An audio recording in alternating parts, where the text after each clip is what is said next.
Bonjour et bienvenue à tous et toutes à la séance d'aujourd'hui. Cela fait partie du programme de Force et la série Plein Feu. Je m'appelle Maria Judd.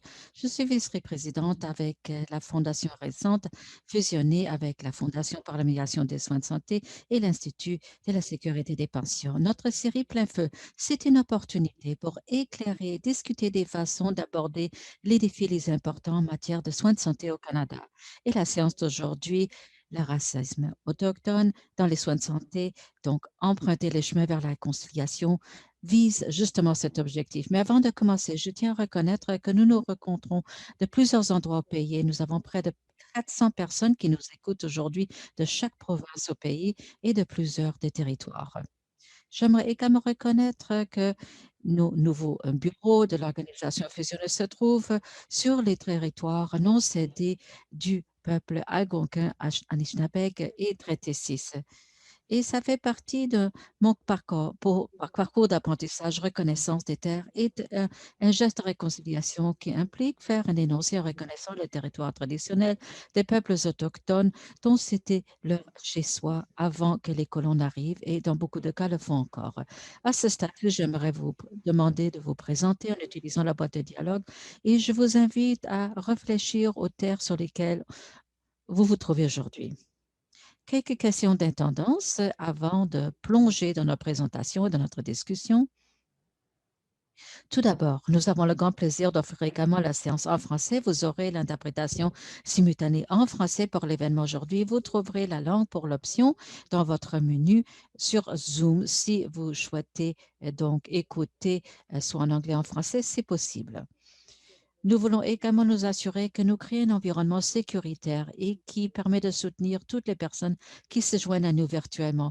Nous reconnaissons que certains des sujets vont être difficiles au plan émotif pour certaines personnes. Nous sommes organisés pour nous assurer que tous les participants puissent donc rejoindre un conseiller soit avant ou après donc la séance. À ce stade-ci, j'aimerais demander Kathleen Gorman de l'Alberta de se joindre à nous. Elle est notre conseillère de, s'il vous plaît, activer votre caméra et dire un petit mot de bonjour.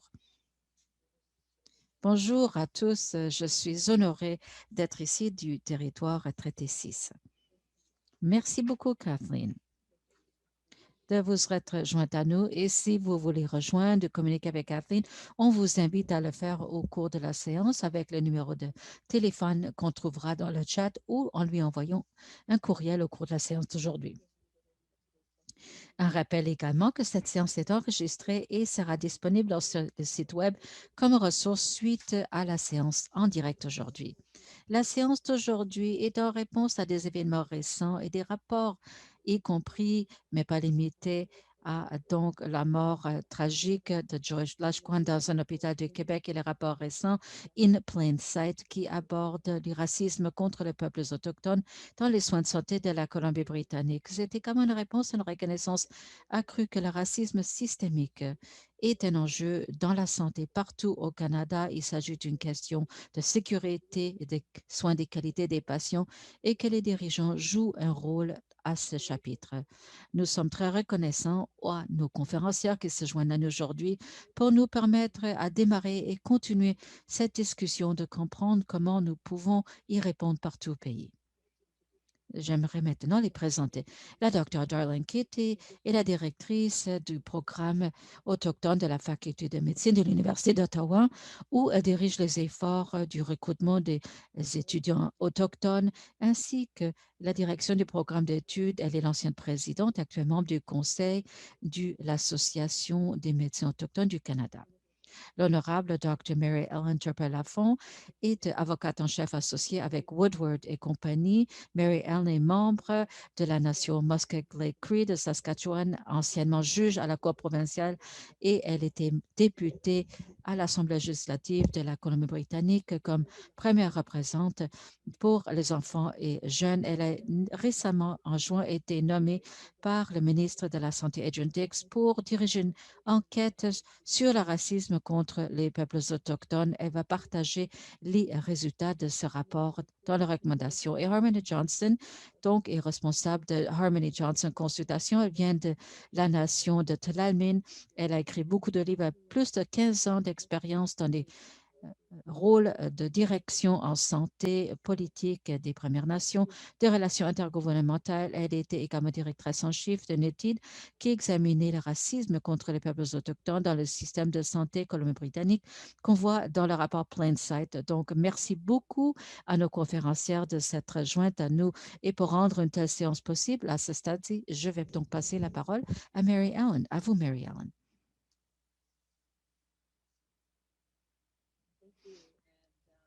Merci beaucoup et je vous souhaite la bienvenue à tous. Je suis heureuse d'être là. Tout d'abord, je vous joins aujourd'hui du territoire des peuples Wenatchee sur la partie sud de l'île de Vancouver.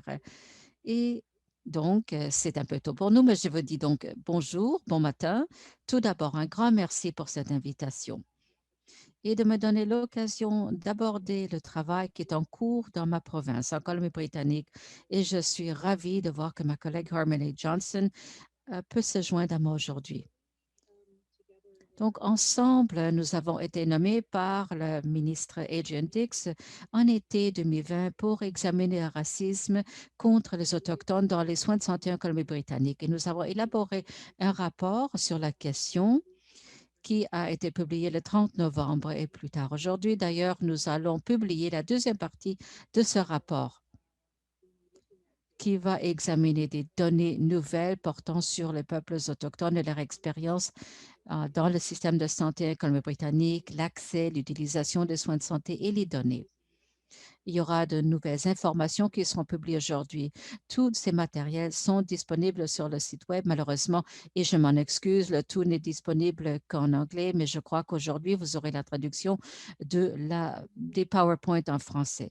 J'aimerais reconnaître qu'il s'agit là d'une présentation très brève. Je sais que la Dr. Darlene Kitty va également prononcer donc un discours aujourd'hui, va en parler et va approfondir ces questions. Je connais bien la Dr. Darlene Kitty avec moi. Récemment, elle a participé à une réunion nationale sur les soins de santé et le racisme présidée par le gouvernement du Canada où nous avons, en fait, c'est la deuxième réunion. Nous réunissons avec les ministres de santé fédérale et les équipes de santé pour parler des initiatives dont nous aurons besoin. Donc, ce rapport que nous avons publié met l'accès sur la performance du système de la Colombie-Britannique, examine les vécus des peuples autochtones, des Métis et donc voir ce qu'il en est du point de soin. Où obtiennent-ils les soins? Ce n'est pas une question abstraite. Nous regardons vraiment les interactions au point de soin tout au long du parcours de soins. Nous avons regardé des salles d'urgence et d'autres milieux cliniques. Cependant, nous ne sommes pas limités seulement aux hôpitaux. Nous avons regardé les systèmes dans son ensemble, tels que les services dentaires, la psychologie, etc. Nous avons regardé tout le continuum de soins. Et si vous connaissez la Colombie-Britannique, vous saurez qu'il y a eu beaucoup de travail déjà élaboré sur la question en Colombie-Britannique. Nous avons une régie de santé, il y a eu des ententes trilatérales, bilatérales, et depuis un bon moment déjà. Et je l'ai dit car les résultats provenant de cet examen étaient étonnants, dans le sens où la prévalence et la poursuite du racisme au point de soins dans le système de santé était tellement élevée dans la province. Je ne peux pas parler au nom du reste du Canada. Cependant, notre méthodologie sera disponible pour vous permettre de faire un examen approfondi dans d'autres instances. Mais néanmoins, le fait que le racisme persistant existe au point de livraison des soins et en Colombie-Britannique est préoccupant. Et le travail déjà effectué a donné voix à beaucoup de personnes, des professionnels, et également a permis aux personnes autochtones de se réunir pour déployer de nouveaux efforts pour éliminer le racisme du système de santé. Et surtout, je dirais ceci, vu que le gouvernement de la Colombie-Britannique a tellement été très fort dans sa volonté de reconnaître ce racisme et à l'échelle individuelle et systémique pour en appeler justement.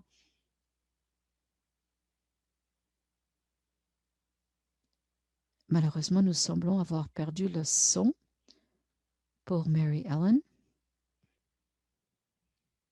Alors, passons à Darlene, si cela vous convient, Dr. Kitty. Essayons de voir si votre connexion audio est bonne. Donc, je vous demande, s'il vous plaît, de désactiver votre option sourdine. Merci.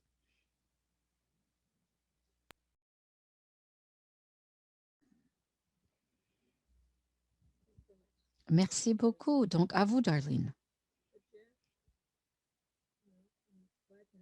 Je suis heureuse d'avoir la possibilité de m'adresser à vous et à vos participants sur la sécurité culturelle, la réconciliation et l'antiracisme. Je vous parle de la nation de Chesapeake, où je travaille à titre de médecin de famille à la majorité de mon temps.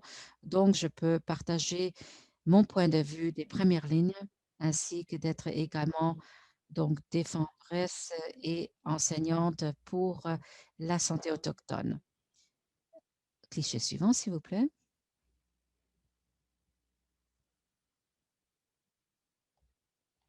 Alors, j'aimerais tout d'abord vous donner quelques renseignements qui, j'espéreront, permettront quelques-unes des questions que vous aurez, mais qui vont également déclencher d'autres questions. Nous allons parler de la sécurité culturelle, du racisme et la santé autochtone. Et nous allons également vous donner quelques ressources qui vous permettront d'approfondir vos connaissances et vos apprentissages en matière de sécurité culturelle. Tout d'abord, parlons de la sécurité culturelle. En Colombie-Britannique, beaucoup d'excellent travail a été accompli dans le cadre de la formation sur la sécurité culturelle et de la régie de santé autochtone. On a une très belle définition de la sécurité culturelle. Il s'agit donc d'un résultat basé sur un engagement respectueux qui reconnaît et s'efforce de remédier au déséquilibre du pouvoir, c'est-à-dire entre les professionnels de la santé et les patients, qui ne sont pas à un niveau différent. Plutôt, il s'agit d'un engagement, un partenariat, plutôt que d'une relation basée sur une hiérarchie. Et également, il en résulte un environnement exempt de racisme et de discrimination, c'est-à-dire un environnement sécuritaire où les patients autochtones peuvent recevoir des soins de santé. L'unité culturelle est également un concept important dont nous devons tenir compte. Il s'agit donc d'un processus d'autoréflexion. Savoir que lorsque quelqu'un a besoin d'avoir plus d'informations sur une culture, une population donnée, c'est mieux pour eux pour pouvoir comprendre en quoi consiste donc la vécure de la personne autochtone. Et comme beaucoup d'entre vous le savez déjà, la Commission de vérité et réconciliation a émis un rapport en 2015 et en découle quelques 94 appels à l'action, dont 7 portent sur la santé. Cliché suivant. Et dans le but de mettre l'avant la réconciliation, il est important tout d'abord d'en apprendre plus sur l'expérience des pensionnats, reconnaître les méfaits qui en découlent également pour agir, pour apporter un changement positif. Voilà une image qui illustre les nombreux pensionnats établis au Canada. Et la flèche en bleu, c'est Chesapeake, d'où je vous appelle. Nous avons deux pensionnats près de chez nous. La plupart de ces pensionnats sont distribués dans le Canada de l'Ouest surtout. Mais en plus de ces 132 écoles, il y avait également des écoles industrielles, des écoles de jour et d'autres pensionnats. Donc voilà une image qui montre certaines de ces écoles qui avaient été mises sur pied.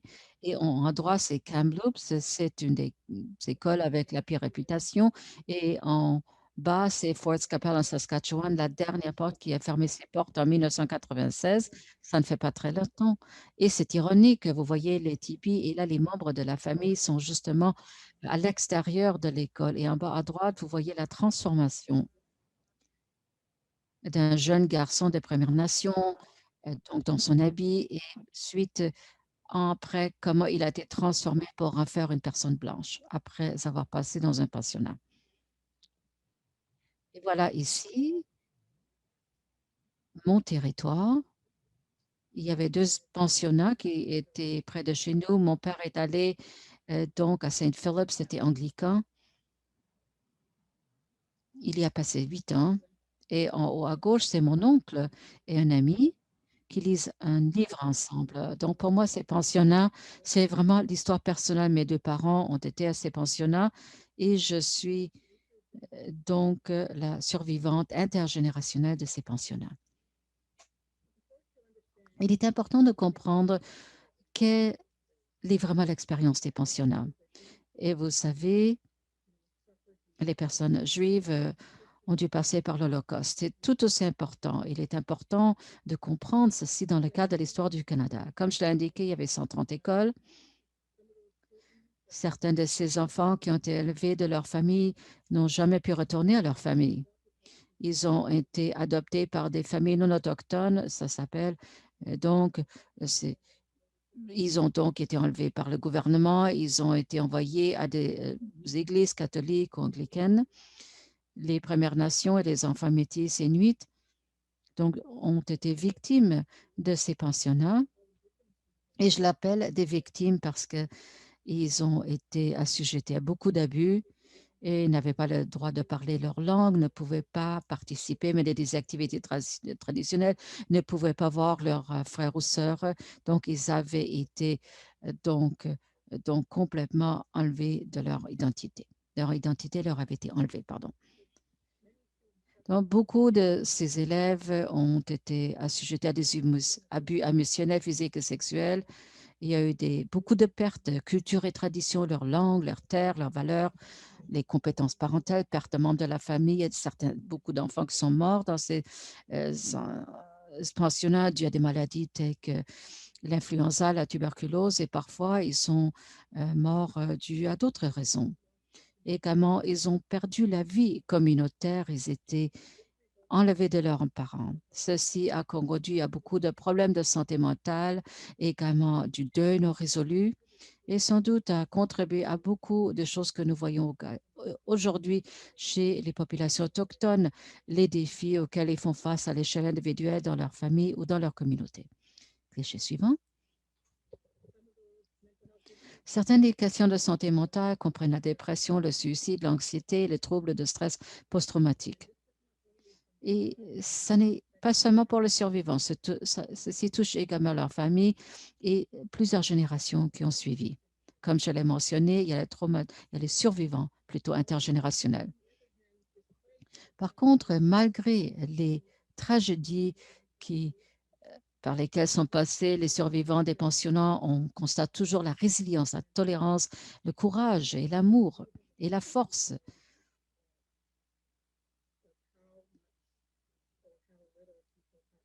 Et il y a également certaines personnes qui n'ont pas pu surmonter ces traumatismes. Donc, il y a une diversité d'expériences chez les survivants et sur les survivants intergénérationnels. Donc, la grande question, c'est pourquoi? Est-ce qu'il est important de le savoir? Car les populations autochtones ont l'état de santé pauvre, qu'il s'agisse des communautés éloignées urbaines. Il y a beaucoup de ces communautés qui sont appauvries et souffrent de grands besoins tels que l'hygiène, l'eau potable. Il y a beaucoup de santé mentale et de problèmes sociaux, comme je l'ai déjà indiqué, et sans doute, loin, les pensionnats sont le facteur le plus important qui touche la santé. Il reste toujours un manque de connaissances des professionnels de soins de santé, des administrateurs et des politiciens. Et je crois que c'est notre responsabilité sociale, morale et éthique des professionnels de la santé, ainsi que les autres, de comprendre en quoi consiste l'expérience des pensionnats, de leur état de santé, les autres informations qui sont importantes pour réduire les inégalités en matière de santé, les racismes anti-autochtones. Donc voilà, les déterminants sociaux de la santé. Et lorsque vous réfléchissez à votre communauté autochtone avoisinante, vous allez peut-être reconnaître leur lutte parce qu'il y a eu des déficits au niveau des déterminants sociaux de la santé. Il y a un manque d'éducation. Certaines collectivités n'ont pas d'école secondaire, donc les élèves doivent déménager pour fréquenter une école scolaire. Il y a également des questions de logement très graves. Parfois, il y a 10 à 12 personnes qui vivent ensemble. Et également, la famille et la protection de l'enfance, c'est un problème de taille pour beaucoup de nations car les programmes de protection de la jeunesse donc vise plutôt à enlever des familles de la famille plutôt que d'essayer de résoudre les difficultés au sein même de la famille.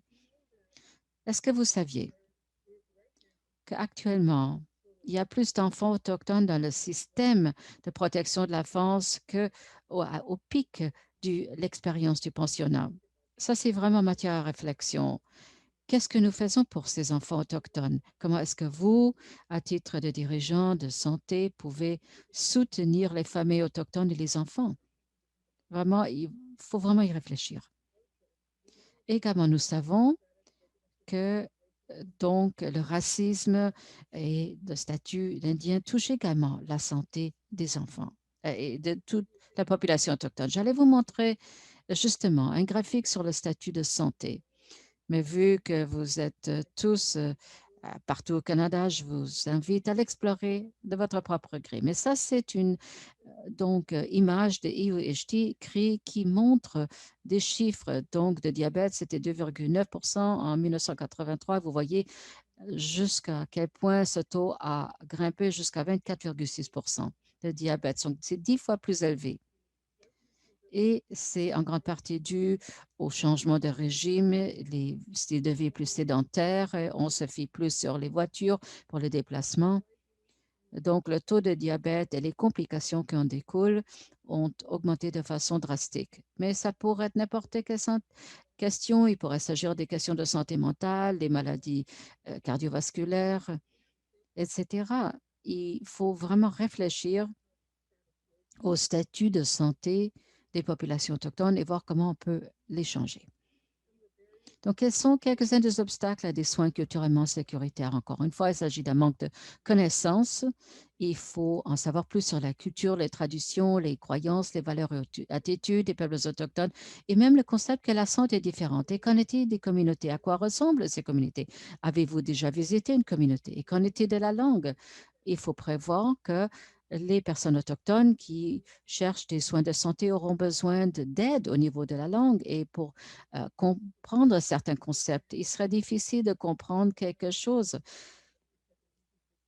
parce que quelqu'un leur explique les choses en termes compliqués. Donc, il faut bien utiliser la langue. Du point de vue administratif, il est également important de réduire ce déséquilibre des pouvoirs et voir les peuples autochtones comme étant un peuple qui a besoin de votre aide et pas comme quelqu'un qui est en haut et le patient qui se trouve en bas de l'échelle. Et il faut également voir comment, donc, quelles sont les répercussions du financement et des droits de traité. Encore une fois, la question d'accès. Tout dépend de là où vous vous situez au Canada, mais il est important de réfléchir au, à l'amélioration de l'accès aux soins pour les populations autochtones près de chez vous. Et également, sachez que les populations autochtones se trouvent également dans des centres urbains. Et encore une fois, c'est le grand mot R, donc hors réserve. C'est un obstacle de taille. Alors, pensez à vous. Si vous étiez une personne autochtone, si on vous avait enlevé de votre famille lorsque vous étiez jeune enfant, et si vous, comme parent, pensez à ça si jamais on vous enlevait vos enfants. Est-ce que vous pouvez vous l'imaginer? Eh bien, que l'expérience des pensionnats et ses séquelles sont tragiques et partout dans la société, mais il faut également voir le peuple autochtone dans une lumière positive, car leur culture est forte, leur lien avec la terre leur est une source de force. Donc, il faut voir les peuples autochtones comme étant vibrants et prospères. Il est important également de tenir compte de l'histoire des communautés et en tenir compte, et vraiment d'y réfléchir. Voilà quelques photos qui montrent cette perspective positive. Me voici en droite. Nous étions en canot, nous étions dans la baie James, le long de la côte et également du poisson qui est en train d'être fumé de style traditionnel. Ça, c'est mon oncle à droite. Il a pêché ses poissons dans la rivière. Voilà des jeunes garçons qui sont à côté du fleuve. Mais voilà, donc j'ai fait de la raquette lorsque je commençais à le faire à Chesapeake. Photo suivante, voilà des dames crées qui préparent un festin. Ils ont une petite fille qui les aide. certains d'entre nous qui passent en bateau sur le fleuve La Grande au coucher du soleil. Et voilà mon oncle qui vérifiait ses filets pour le poisson blanc tout le long du littoral. Donc, aider les peuples autochtones est d'une importance vitale. Et pour ce faire, nous devons donc rehausser nos connaissances, avoir du respect pour la culture, les traditions. Et il faut se renseigner sur les problèmes sociaux, en particulier sur l'expérience des personnes indiens et sur les traumatismes multigénérationnels. Il est important donc de comprendre donc le risque de santé mentale et le risque plus élevé de dépression, de suicide. Également, vous devez penser à vos propres valeurs, vos croyances et vos attitudes. Voilà ce qui vient à l'esprit de la plupart des personnes lorsqu'ils pensent à une personne autochtone. C'est triste de le dire, donc quelqu'un qui vit dans la rue à Vancouver, dans le quartier Est, et peut-être à Montréal également, à Toronto. Souvent, il s'agit des grands centres urbains, mais ce sont des personnes qui sont là. Heureusement, c'est la minorité, mais on a l'impression que ce sont les plus visibles. La plupart des gens ne sont pas comme ça. Et on le voit en haut à gauche, c'est Brian Sinclair. Il était un homme des Premières Nations qui était dans la salle d'urgence à Winnipeg. Il avait des problèmes cognitifs, donc des antécédents de toxicomanie. Il a perdu ses jambes dû à l'hypothermie et un médecin de famille l'a envoyé pour faire changer son cathéter parce qu'il avait une infection urinaire. Et plutôt que de passer par le triage et voir le médecin, il a attendu dans la salle d'attente pendant 36 heures. Il est devenu très malade. Et il est devenu de plus en plus malade. Éventuellement, il est mort dans il n'a jamais vu un médecin, donc sa chambre. Et bien que les autres patients avaient dit donc au médecin de l'aider, personne ne l'a vu, il est mort. Il y avait eu beaucoup d'attention médiatique sur ce dossier et sa famille finalement croit qu'il est mort de racisme. Et l'enquête qui s'est tenue, donc, s'est fait seulement auprès des patients qui passent par la salle d'urgence. Donc, il y a une énorme erreur commise ici. Et malheureusement, il n'est pas le seul qui est victime de racisme. Et sans doute, comme vous le savez, Joyce Echaquan a également connu une mort très malheureuse. C'était un énorme drame qui a fait les manchettes en septembre dans les médias. Et j'ai pleuré lorsque j'avais vu la vidéo. Je ne l'ai regardée qu'une seule fois. Mais c'est triste de voir que sans doute cela va se répéter, à moins qu'on enseigne aux gens de se familiariser avec ce sujet du racisme contre les peuples autochtones. Il y a différents types de racisme. Il est important pour vous de les reconnaître et d'essayer de les vraiment rayer tout de suite, d'en parler à votre personnel, d'en apprendre sur les populations autochtones et leur culture, parler du racisme. Cliché suivant. Donc, depuis le décès de Joyce, il y a eu beaucoup d'attention attirée sur les initiatives antiracisme. Essentiellement, l'idée, c'est de réduire ou éliminer les effets du racisme systémique. Et pour y parvenir, il faut commencer à connaître exactement ce qu'est le racisme. Cliché suivant.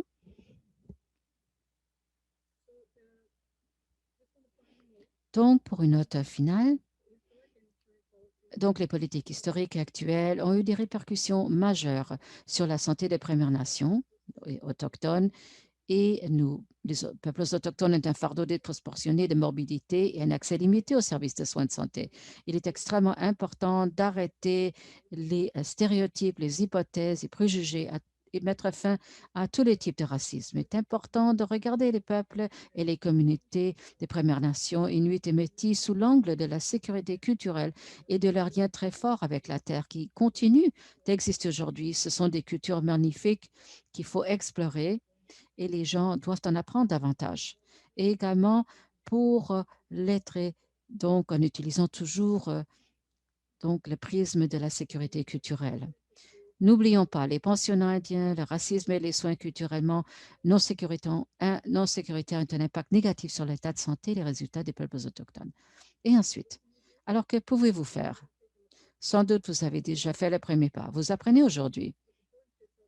Il est important d'y réfléchir.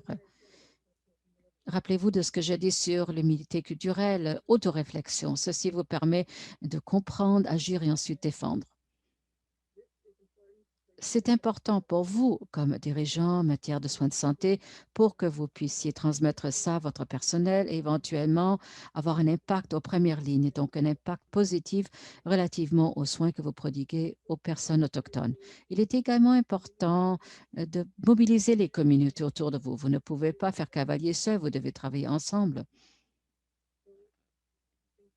Donc, en conclusion, il est important pour vous d'en apprendre sur les patients autochtones parce que c'est vous qui devenez la personne qui défendra leurs droits, même dans votre poste de direction des soins de santé. Donc voilà quelques références que vous trouverez peut-être fort utiles. Ce document qui s'appelle en anglais First People, Second Class Treatment, donc peuples autochtones, traitement de deuxième classe, a été publié en 2015. N'explique pas seulement le cas de Brian Sinclair, mais également offre quelques descriptions sur le racisme et d'excellents exemples de services et programmes qui donnent des soins culturellement sécuritaires pour les communautés autochtones. Voilà un document qui provient du Collège des médecins de famille, donc le groupe de travail sur la santé autochtone dont je suis membre. C'est un groupe et qui explique que c'est vraiment une fiche d'information sur le racisme systémique pardon, et ce que vous pouvez faire à l'échelle individuelle et également dans le cadre d'une équipe ou à titre d'organisation pour aider. Et voilà, également quelques références provenant du Centre de collaboration nationale de la santé autochtone et trois autres fiches d'information. Alors, j'aimerais vous raconter une histoire vraie qui m'est arrivée lorsque j'étais en formation. J'étais dans la salle d'urgence, en rotation, je terminais de travailler avec un patient, j'écrivais mes notes. Un homme a été amené et c'est un homme de Première Nation, environ 50 ans, sur la civière. Il était connu des salles d'urgence, il avait eu des problèmes d'alcool et de toxicomanie. Il est amené, il était mobilisé au lit. Il était agité, donc il est échevelé, il bougeait, il était échevelé. Et plutôt que d'aller prendre le prochain dossier, je suis allée voir cet homme. Évidemment, il avait besoin d'aide et les infirmières essayaient de le calmer. Alors, je suis allée le voir au lit, il me regardait, je l'ai regardé et je lui ai dit, écoutez, je suis le docteur Keddy, est-ce que je peux vous aider? Il m'a reconnu comme un médecin de Première Nation. Alors, il s'est calmé et je lui ai dit, écoute, si on vous enlève les restrictions, est-ce que je pourrais vous aider? Est-ce que vous allez rester calme? Et il m'a regardé, il regarde justement ces restrictions. Il m'a dit, je suis survivant des pensionnats. Je savais que c'était une expérience traumatique pour lui.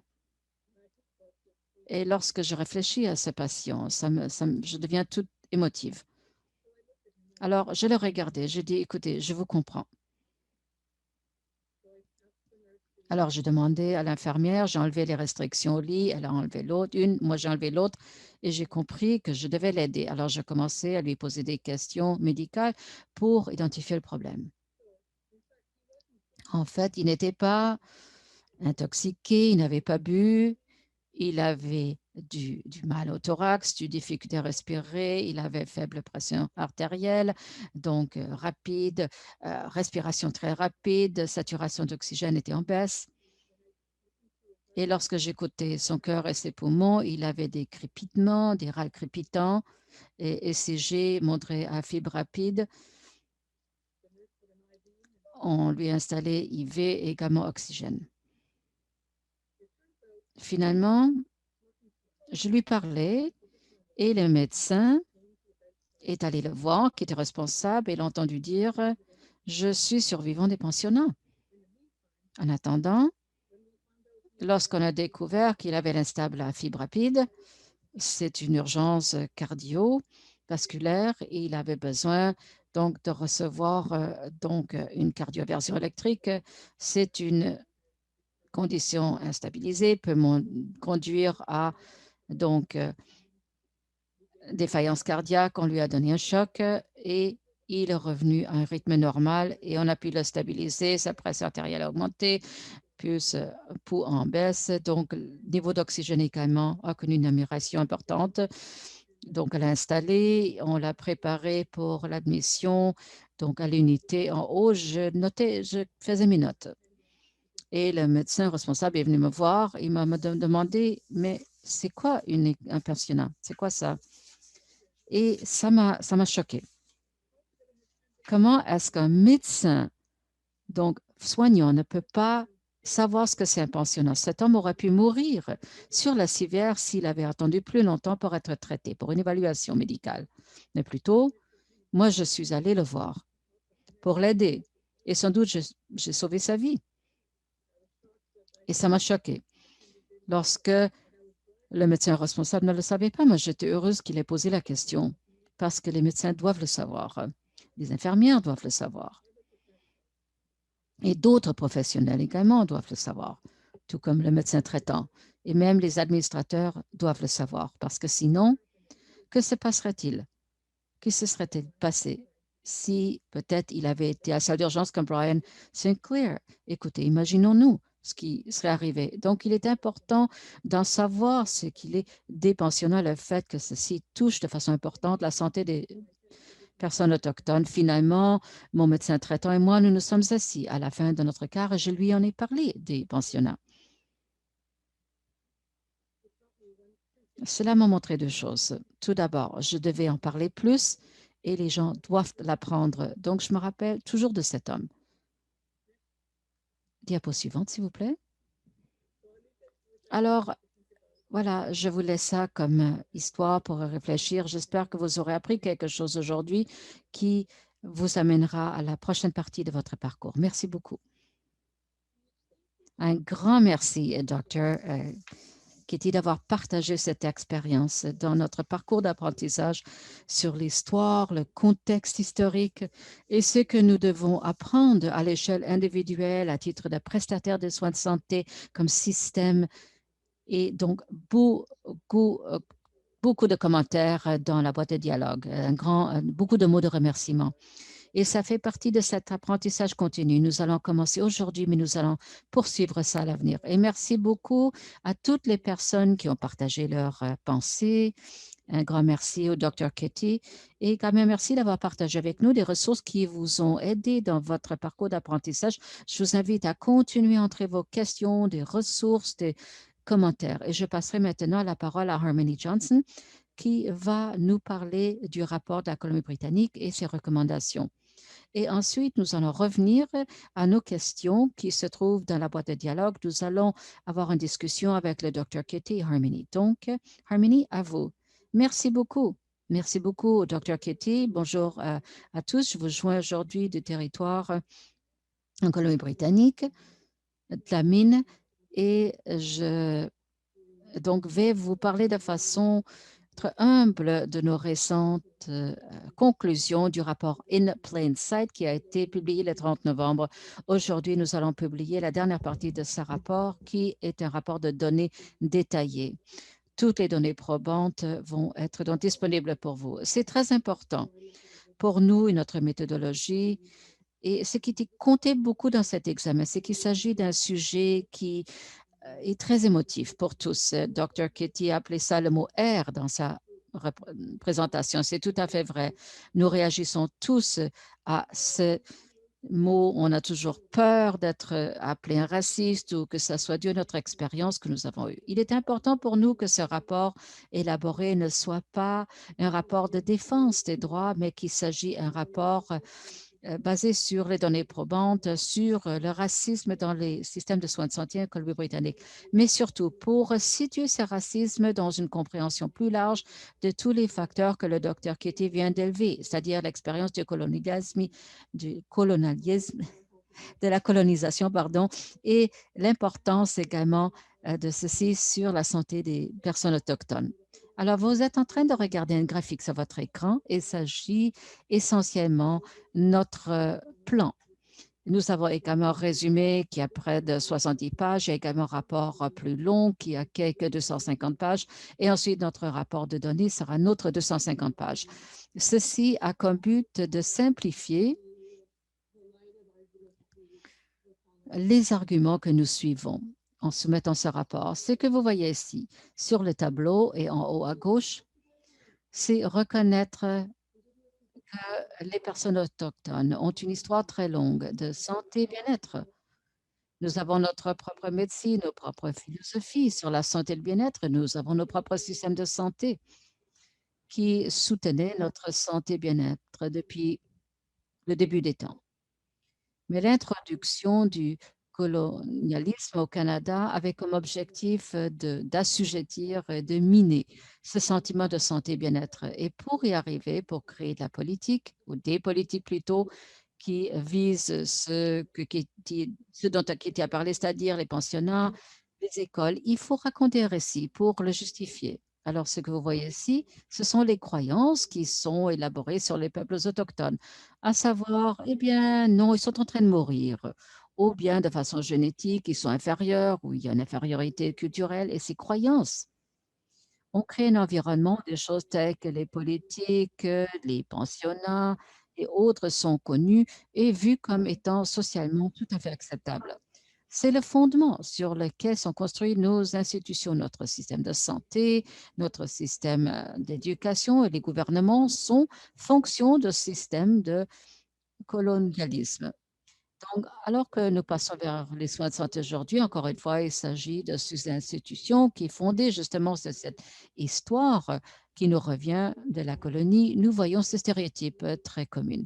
Dans notre examen, nous avons donc communiqué directement avec 90 000 personnes en Colombie-Britannique par le biais d'entrevues, des sondages, également par un numéro direct, un 800.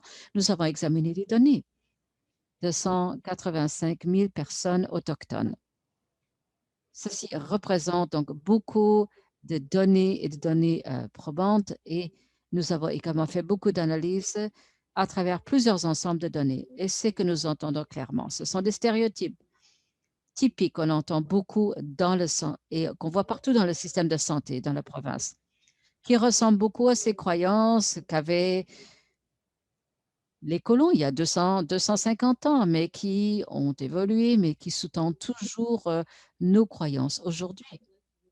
Donc, c'est-à-dire les peuples autochtones méritent moins des soins de santé. C'est une de ces croyances. Donc, ce sont des personnes qui prennent beaucoup d'alcool, qui boivent trop. Ça ressemble justement à l'anecdote que la docteure Kitty nous a racontée. C'est le stéréotype en action. Mauvais parents, donc, ne se conforment pas, ils ne sont pas tout à fait aussi aptes, n'arrivent pas à s'occuper de leurs enfants, aiment bien avoir les choses gratuitement. Il y a également toutes sortes de vues misogynes sur les femmes. Ce sont donc les stéréotypes que nous avons vus comme étant les plus répandus. Alors, quel est l'impact de ces croyances? Qu'on le reconnaisse ou non, qu'on les a, quel est l'impact sur notre comportement? Dans certains cas, il y a des interactions abusives. Dans beaucoup de cas, on essaie moins fort d'aider les personnes. On nie le service. Les personnes sont ignorées et traitées avec mépris. Il y a le traitement inapproprié de la douleur. Ceci conduit à des erreurs médicales. Il y a également donc une mauvaise administration des médicaments contre la douleur et également mépris pour les approches de guérison culturelle. Cette médecine autochtone n'est pas efficace, n'est pas basée sur des données probantes, n'est pas scientifique et également on enlève certaines feuilles de cèdre à certaines personnes alors que ce n'était pas nécessaire. On constate cette discrimination et c'est l'expérience la plus répandue. Et c'est ce qu'on a vu dans notre analyse et c'est ce que connaissent la plupart des personnes autochtones au point de service. Et il y a deux impacts. Lorsqu'on suit cette roue, on constate qu'on passe de cette expérience de discrimination qui conduit à mauvais accès aux soins. Donc, ceci explique le mépris vis-à-vis des soins de santé. La plupart des personnes autochtones se diront non, non, je n'y fais pas confiance, je n'y va pas. Donc, il y a moins de contact avec les médecins de famille, donc plus de personnes qui se servent de l'urgence comme un dernier recours de soins. Et également, c'est un environnement hostile pour les personnes autochtones en santé.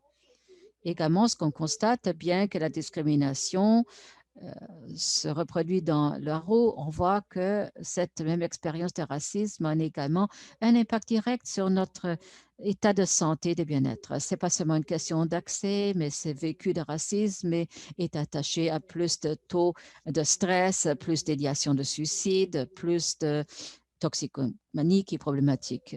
Tout ceci conduit à des conséquences sur les résultats de santé. Donc, moins d'espérance de vie, taux élevé de maladies chroniques, risque élevé de mortalité. Si on ne comprend pas la roue, si on ne comprend pas les liens entre la discrimination et ces autres facteurs, on se retrouve dans le même stéréotype. Donc, il y a une certaine infériorité génétique qui existe. C'est pour ça, comme on l'explique. Donc, nos efforts ici portaient au déballement de ce cycle et pour comprendre ensuite comment perturber ce cycle pour le défaire de façon proactive pour briser justement cette rue qui s'opère actuellement. Donc, nous avons étudié des choses telles que, par exemple, nous avons donc adopté un prisme très fort des protections des droits autochtones en utilisant les Nations unies, également Colombie-Britannique. Nous avons une nouvelle loi sur les droits de la personne des peuples autochtones. Nous avons adopté ce prisme pour dire que le racisme absolument représente une violation des droits de la personne des peuples autochtones. Et en plus, les personnes ont le droit de faire appel à leur propre médecine et d'être impliquées dans la prise de décision et d'utiliser. Et donc, voilà les aspects clés que nous avons pu identifier dans la déclaration onusienne pour réfléchir aux interventions qui permettraient de briser ce cycle. Donc, regardons le cliché suivant.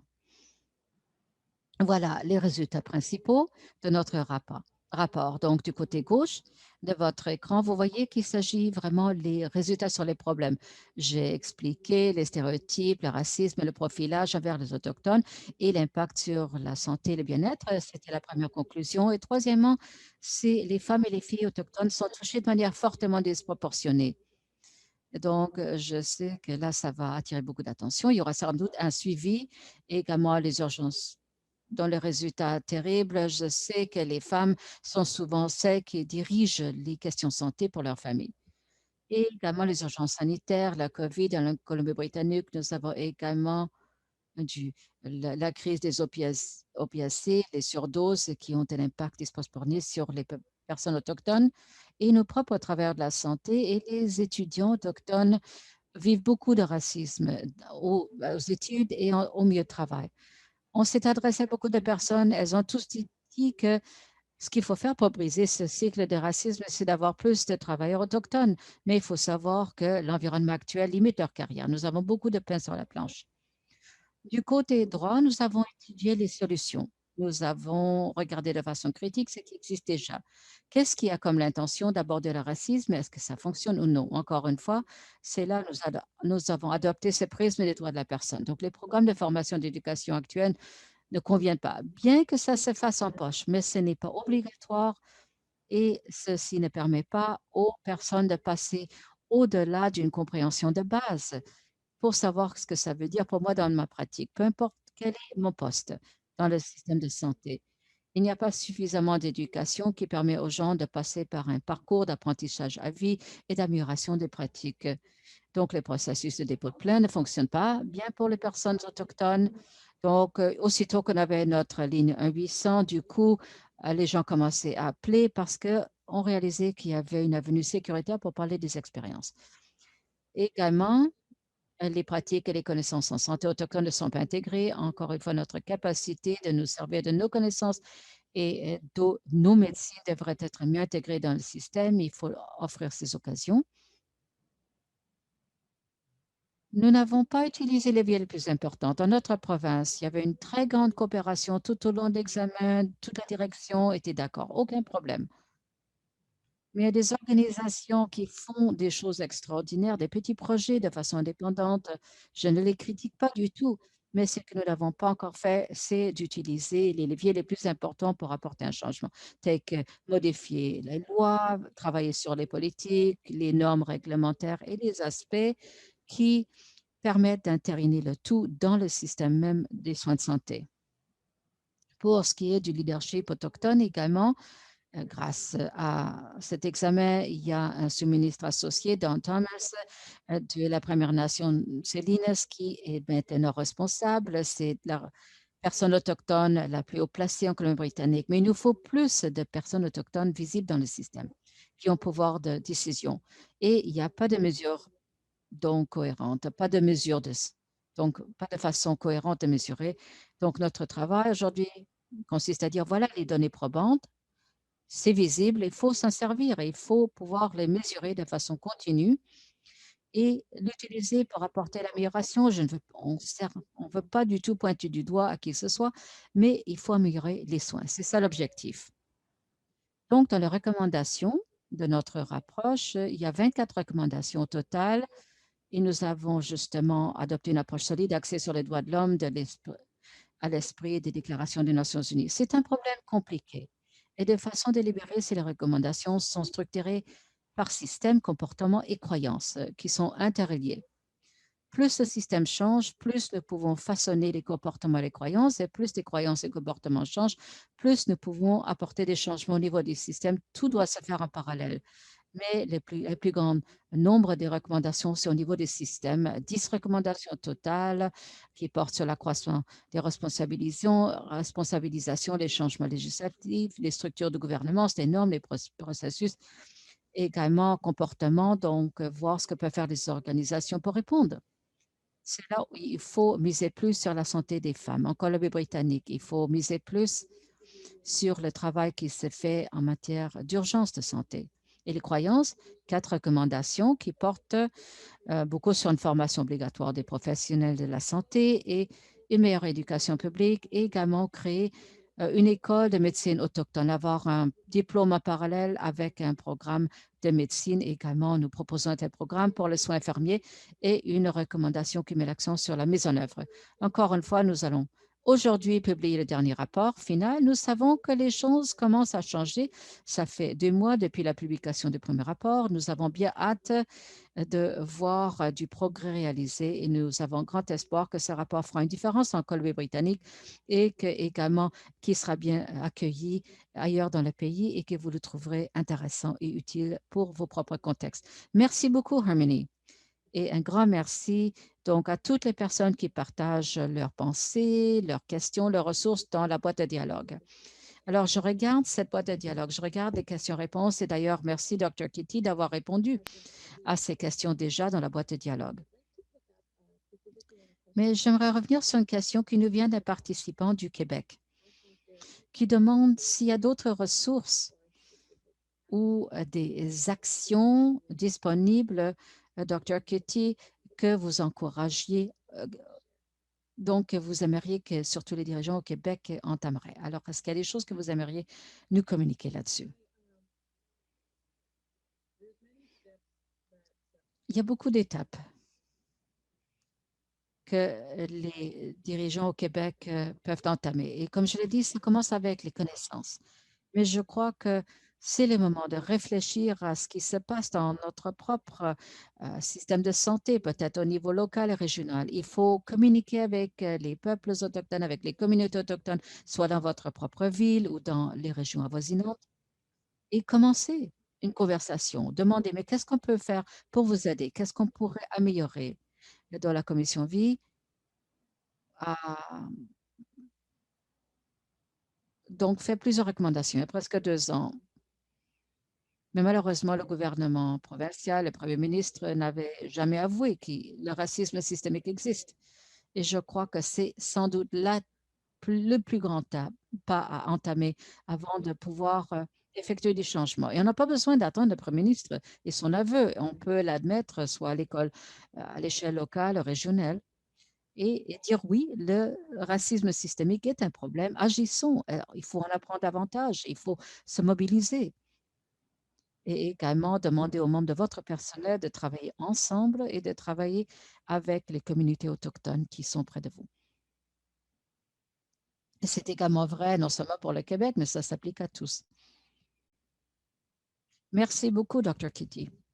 On a une autre question et peut-être je demanderai à Harmony de répondre. C'est veuillez commenter sur l'inclusion des guérisseurs traditionnels dans les milieux de santé que nous avons et peut-être pourriez nous donner la perspective des guérisseurs traditionnels autochtones.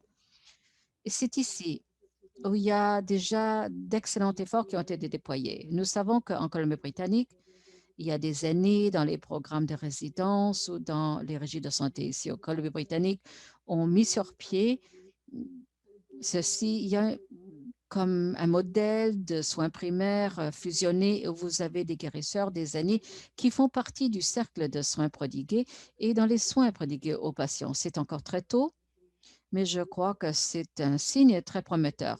Alors, ce que nous devons faire, c'est de le permettre de façon plus systémique pour nous assurer que toutes les nouvelles installations contiennent un espace où on peut pratiquer des pratiques traditionnelles. Je sais que l'hôpital de Vancouver a créé des unités de naissance plus importantes. Lorsqu'il y a une naissance, il y a beaucoup de membres de la famille qui viennent pour célébrer l'événement et veulent lancer des cérémonies.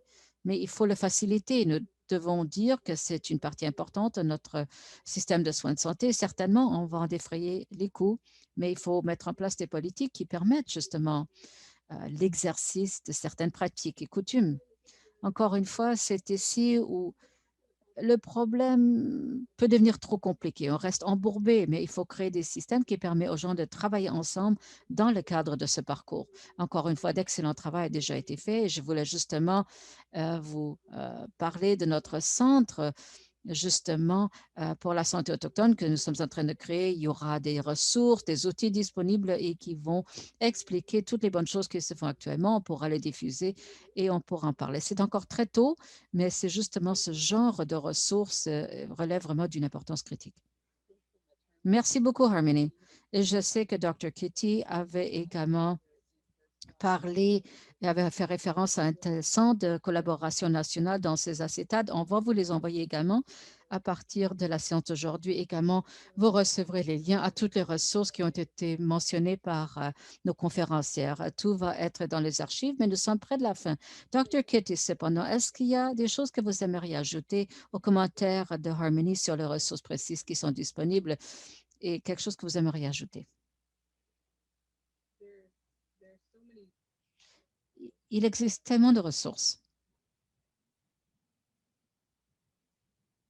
Il y a une chose que j'aimerais vous encourager à approfondir, et pas seulement en apprendre davantage, mais là où je vous encourage à changer votre mentalité, votre approche lorsque vous travaillez avec des personnes autochtones. C'est pas seulement de lire les articles académiques, de dénicher des ressources.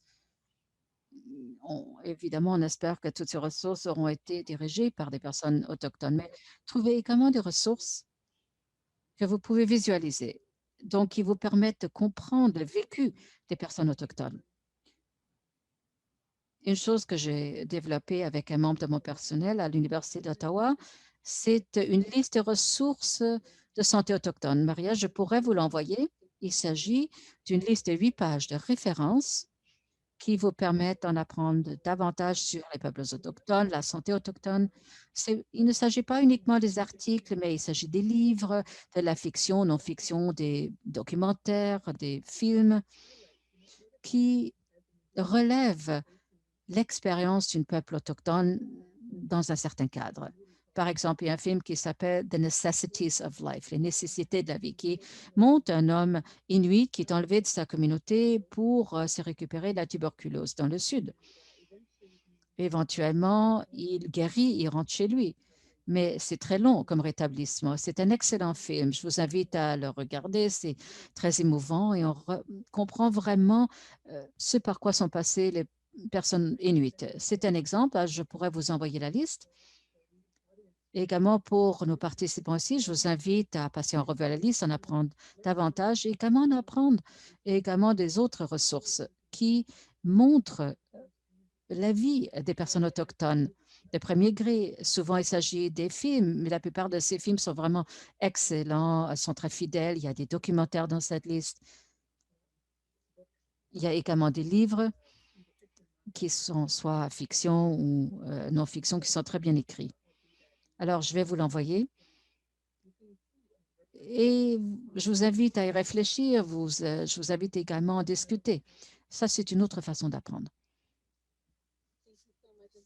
Merci beaucoup et merci pour cette offre tellement généreuse de nous envoyer cette liste de ressources que vous avez organisée et que nous rendrons disponible à tous les participants, et également des réseaux de participants et à d'autres équipes, car je regarde la voie de dialogue et tout le monde a bien hâte de partager votre exposé. Aussitôt que les ressources deviennent disponibles, malheureusement, c'est la fin, mais j'ai l'impression que ce n'est que le début de la discussion et je crois qu'on aurait tous aimé pouvoir passer plus de temps ensemble, mais j'ai bien hâte de le faire dans le cadre de mon organisation, dans le cadre de notre parcours d'apprentissage et pour également, justement, dans ce chemin vers la réconciliation et d'avoir la possibilité de travailler en partenariat et d'informer plus de gens au pays pour améliorer la sécurité des patients, la sécurité des patients, des personnes autochtones. Il y a encore beaucoup de travail à faire et nous espérons être orientés par le point de vue des personnes autochtones et j'espère que nous pouvons continuer à créer de tels espaces sécuritaires pour l'apprentissage, pour la réflexion et pour communiquer des ressources. Donc, notre organisation aura d'autres événements comme celui-ci. Donc, un énorme merci à Marianne, au Dr. Katie et à Harmony de vous être joints aujourd'hui. Merci également à tous nos participants de vous être joints à nous, d'avoir partagé vos pensées et un grand merci à Dr. Katie, à Harmony, à Maria d'avoir donc communiqué vos expériences avec nous, de les avoir partagées. Donc, progressons ensemble. Faisons mieux en nous servant des données, des récits, des expériences pour créer des expériences au pays. Donc, ceci met fin à notre séance. Merci beaucoup et un grand merci à tous.